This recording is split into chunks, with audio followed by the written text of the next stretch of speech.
The old woods were always watching. Dark and silent, they held secrets beneath their boughs, secrets whispered on the wind, secrets best left buried.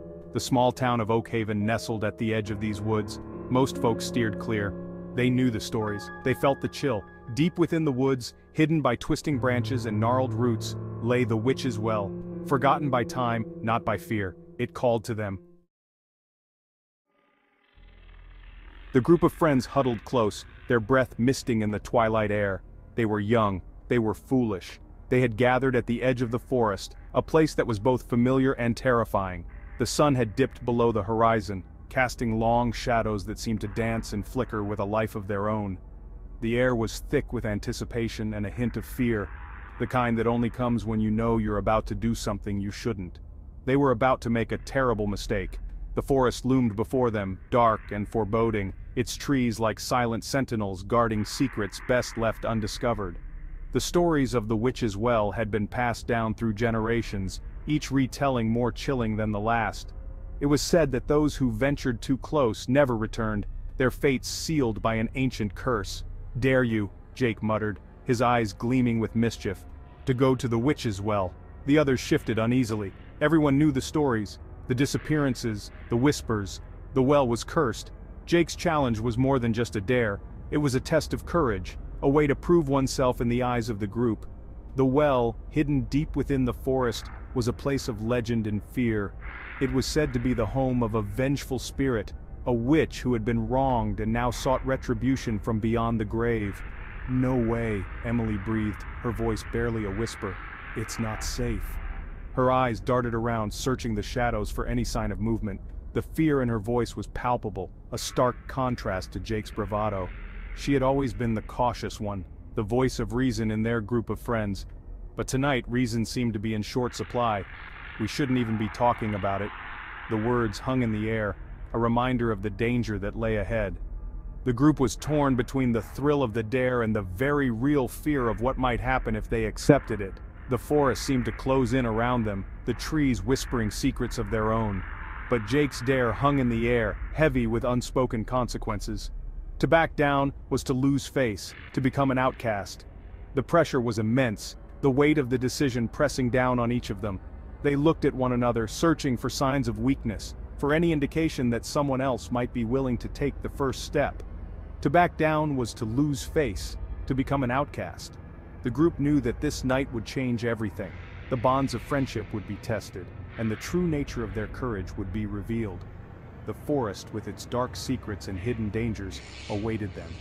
And as they stood on the precipice of their decision, the night seemed to grow even darker, the shadows deeper, as if the forest itself was watching, waiting for them to make their move. They ventured into the woods, their footsteps barely audible on the soft, moss-covered ground. The forest seemed to swallow the sound, creating an eerie silence that only heightened their sense of unease. As the last rays of sun bled from the sky, the forest transformed.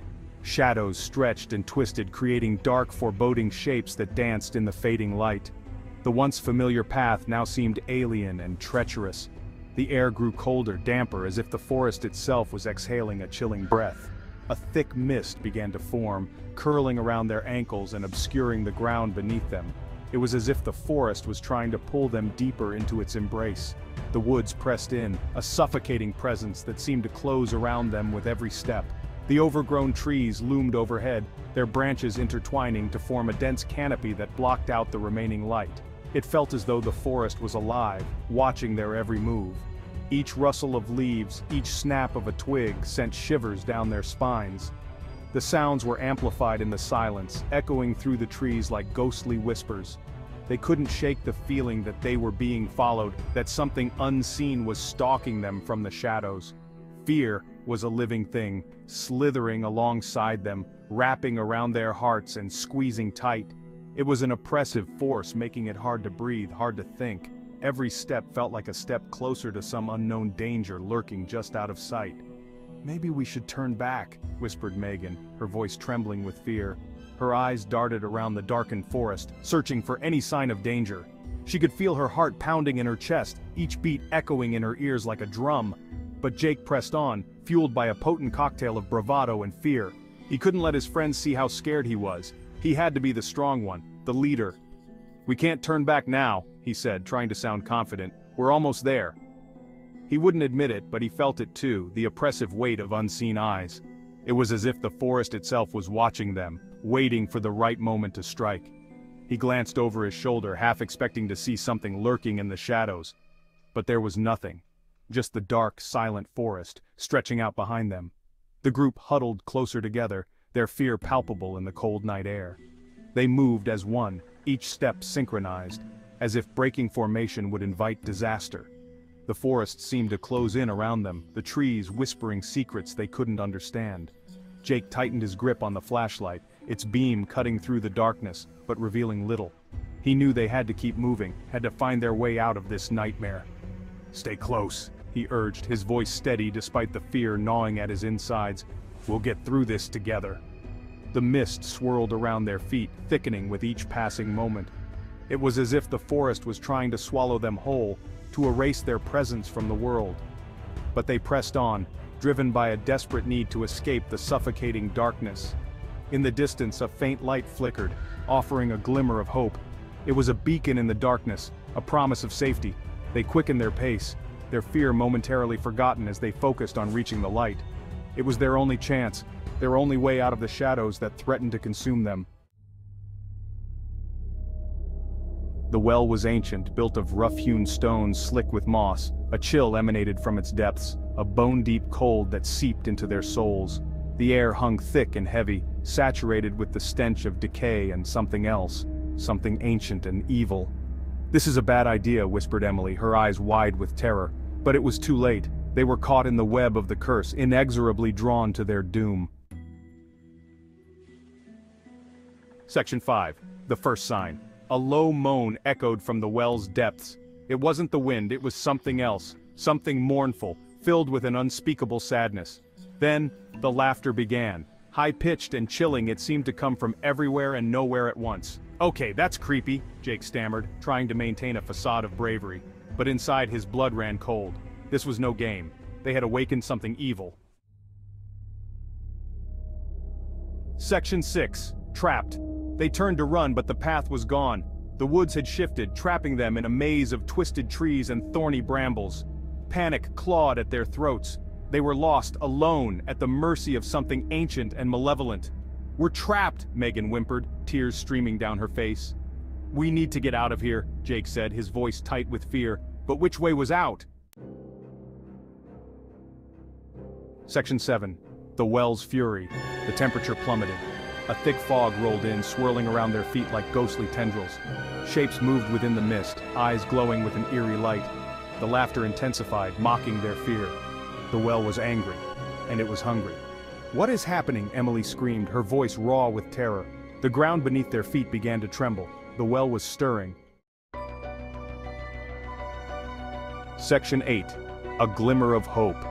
Through the swirling fog they saw it. A faint glimmer that pierced through the oppressive darkness like a beacon calling out to them. A faint light flickering in the distance. Could it be? Could this be the sign they had been desperately searching for? Was there still a chance to escape the clutches of the curse that had haunted them for so long, casting shadows over their every step? Hope, fragile and fleeting, bloomed in their chests. It was a delicate thing, easily shattered, but in that moment, it was all they had. They stumbled towards the light, their breath catching in their throats. Each step was a struggle, the fog thick and unyielding, but the light drew them in, a promise of salvation. "This way!" Jake gasped, urging the others forward. His voice was strained, but there was a determination in his eyes that gave the others strength. But was it a way out, or just another cruel trick of the curse?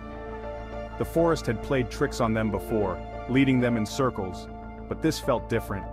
The light was steady, unwavering, a stark contrast to the ever-shifting shadows around them. They huddled together, whispering their fears and hopes.